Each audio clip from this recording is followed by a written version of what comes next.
Welcome to History Adventuring. This is episode number 45.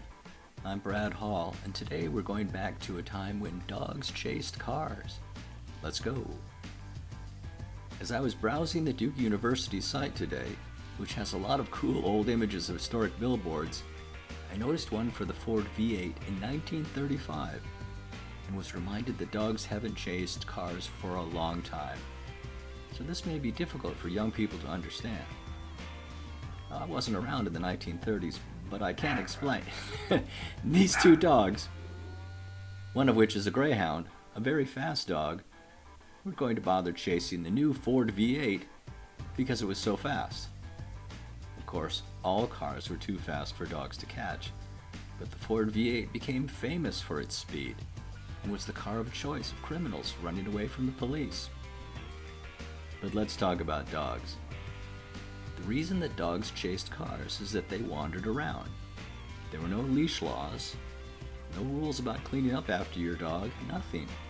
Dogs roamed around towns, often in packs, and it was considered perfectly normal. I distinctly remember my neighbor's dogs in Tempe, Arizona in the 1980s that just cruised around the town. The dogs roamed around all day and came back home at night. At that time, the cats roamed the town. Cats still roam, but dogs don't. Being chased by dogs and bitten by them was considered one of the hazards of a kid's life. When I was little, I liked to ride my bike, and I never knew if I would be attacked. But mostly the dogs just chased you for a while, the way they chased cars. It was still pretty frightening. I'm glad that kids don't have to deal with that anymore. I'm glad to see dogs under control nowadays.